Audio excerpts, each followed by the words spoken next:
The national debt. The national debt. The national debt. It's a ticking time bomb, and according to the IMF, it is ticking louder than ever.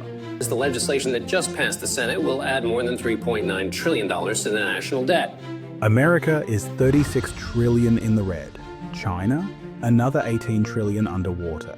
Add every nation together and the IOU hits an almost mythical 300 trillion.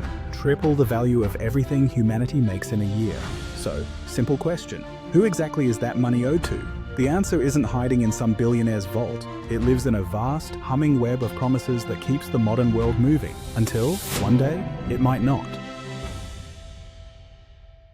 For most of human history, wealth was less about coins and more about trust. A farmer lent grain in spring, got repaid after harvest. No contracts, no interest rates, simply a handshake across a dusty field. But once empires began dreaming bigger, castles, navies, entire continents, they needed more than neighborly trust. So, in 17th century England, King Charles II issued the first large-scale bonds, paper IOUs citizens could trade.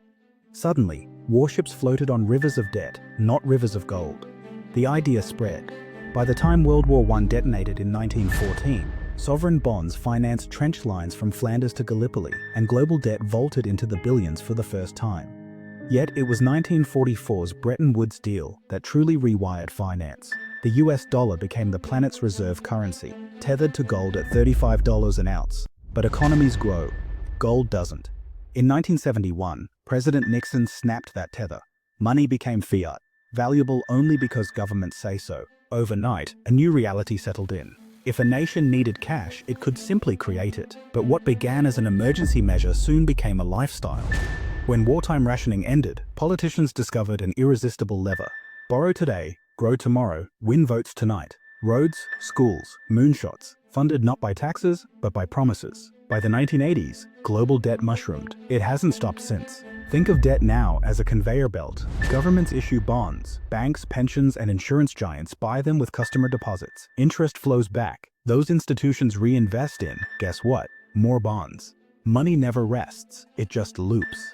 In the United States, roughly 70% of federal debt is held by domestic investors. Your retirement fund, your bank's rainy day stash, maybe even the spare cash in your brokerage.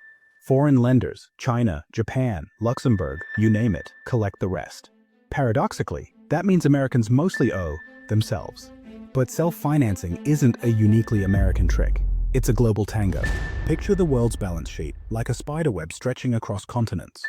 Japanese pensions buy Dutch bonds. Dutch insurers scoop up Brazilian bonds. Brazilian sovereign funds cycle back into US treasuries. Money threads back and forth, forming an almost closed loop. It's elegant until somebody rips a strand. In 2010, Greece lost credibility, interest rates spiked, and suddenly the conveyor belt jammed. 1 in 4 public workers lost jobs. GDP cratered 25%. Greece became the poster child for what happens when lenders hit the brakes. Yet most countries can't afford to stop. In China, debt funds about 19% of public spending. In the US, roughly 25%. Politicians promise prosperity, voters demand it, and the engine revs on.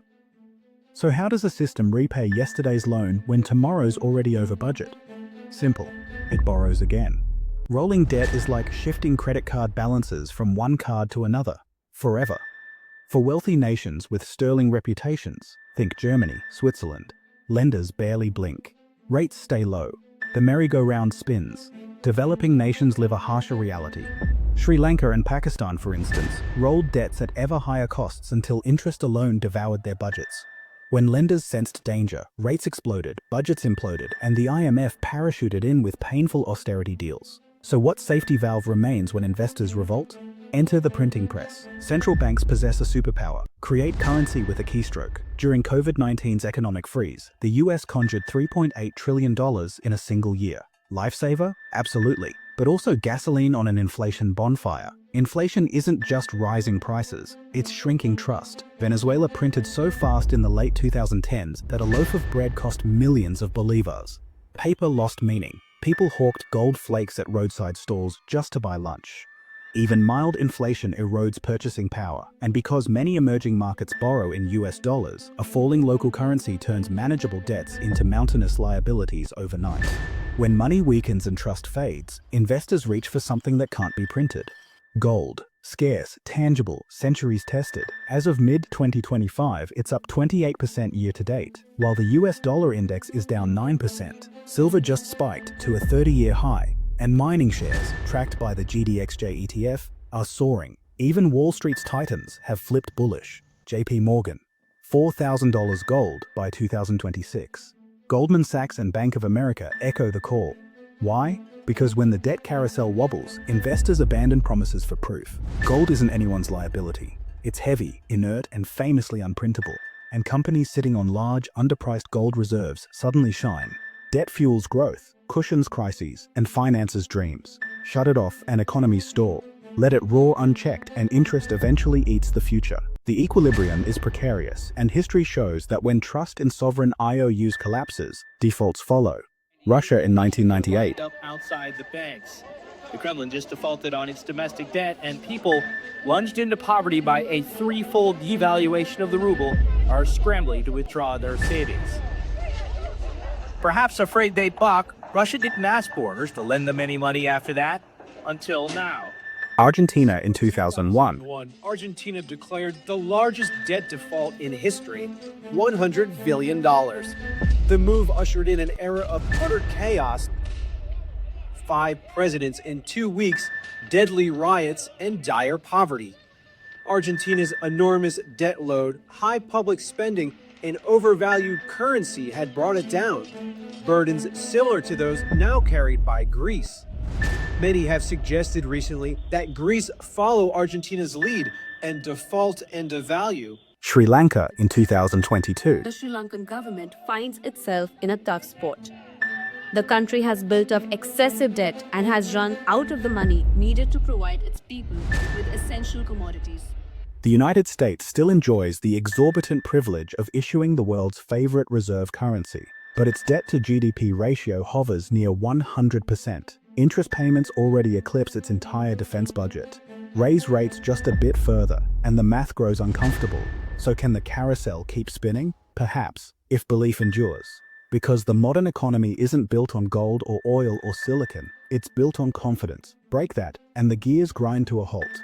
Debt is ancient, ingenious, and dangerous. It's how we built cathedrals and satellites, defeated depressions, and vaccinated billions, but it also binds us to an ever-faster treadmill. Every borrowed dollar is a bet that tomorrow will be richer than today.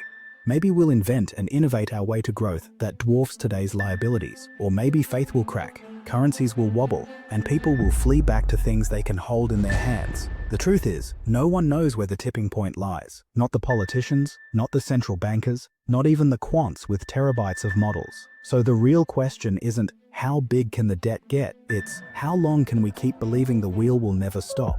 I'm glad you joined me on this journey. If you found it illuminating, consider hitting that subscribe button, because the story of money is only getting stranger from here. What powers our world isn't gold, oil, or technology. It's belief. Until then, stay curious. This is Jump to Future, and I'll see you again soon.